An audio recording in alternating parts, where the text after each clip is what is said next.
garden is sleeping, waiting for the warmer weather to come. A few weeds grow here and there, poking up between last year's straw.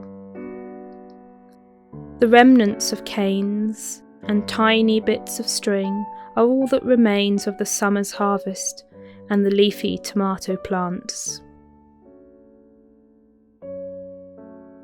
A few cabbages are still growing, and the kale is providing green goodness for the winter kitchen.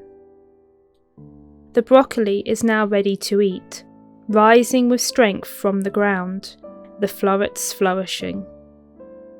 Soon we will need to prepare the beds for spring, but not just yet.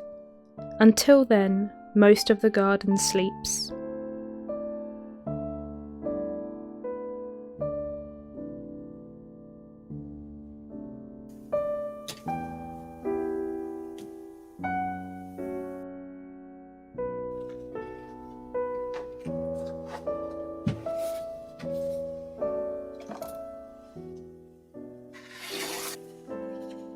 Today I decided to go and visit another garden, one that has slept for centuries under a mass of ash and lava. I pulled out my watercolours and history journal to record the Roman Villa Poppaea, recreating with my paints some of the frescoes found there.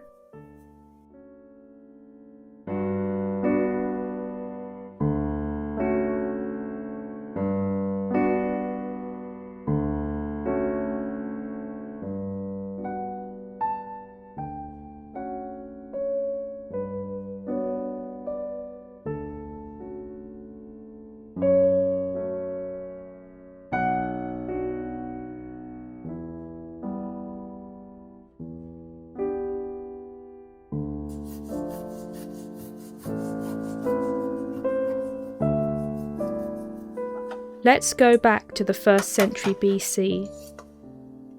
Along the Italian coast, not far from Pompeii, lay a luxurious Roman villa. It had a view of the sea, and a visitor could wander through its many gardens and shaded colonnades on a hot summer's day. A cooling swimming pool lay in the grounds, and the walls of the house were adorned with paintings. Burnt oranges and rusty reds decorated the bathing rooms, and Hercules, caught for a moment in his labours, stood on one wall. Painted columns and doorways, little birds and scenes from myth created a decorative world within the villa's walls. As I paint, I imagine the villa in its heyday.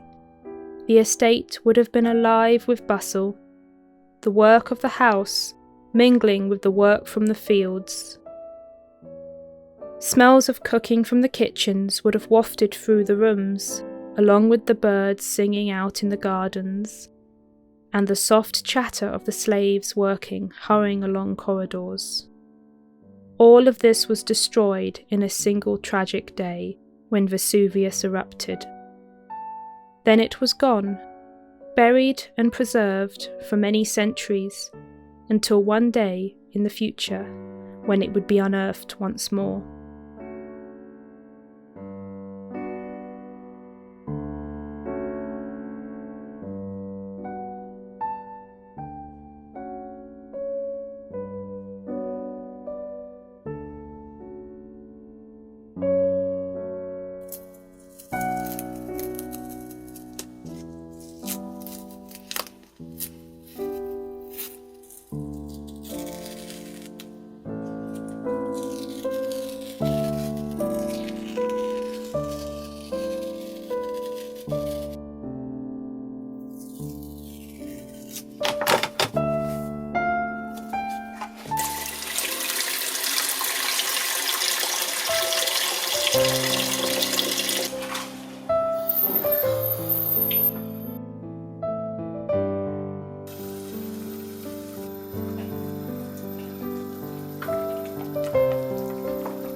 The villa frescoes that I chose to recreate were some of my favourites.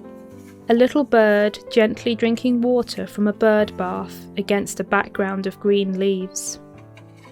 Somewhere up high sat a small glass bowl of pomegranates, and intertwining vines ran up the walls. These were the details I wanted to record and put in my journal. It's the little things that bind the past and the present together. The taste of a pomegranate, its seeds like red jewels. Watching a bird play in the water, perching just for a moment. If you blinked, you might miss him.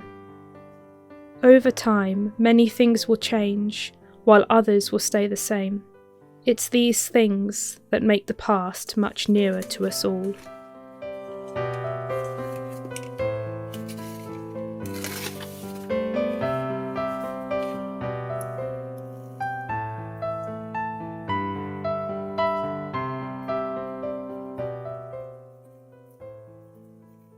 Who would have lived in a villa like this? A rich family, no doubt. Perhaps this was their summer house, as many of the villas in this area were. A country villa for them to get away from the hectic life of Rome. Slaves would have been present, as they were all across the Roman world, as running the estate. It's possible that the villa belonged to the family of Poppaea Sabina. She was the wife of the Emperor Nero. Perhaps here she walked the halls and looked out across the sparkling sea.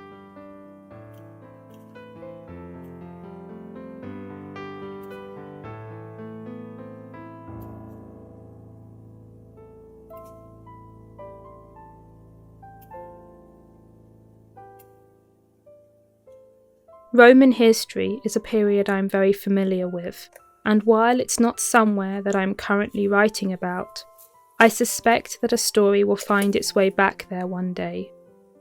That's what this journal is for, to record interesting locations and snippets from history, so that I have them on hand when I need them. After many years buried beneath the ground, once again the villa was brought back into the sunlight, and the sounds of people walking through the colonnades can now be heard again.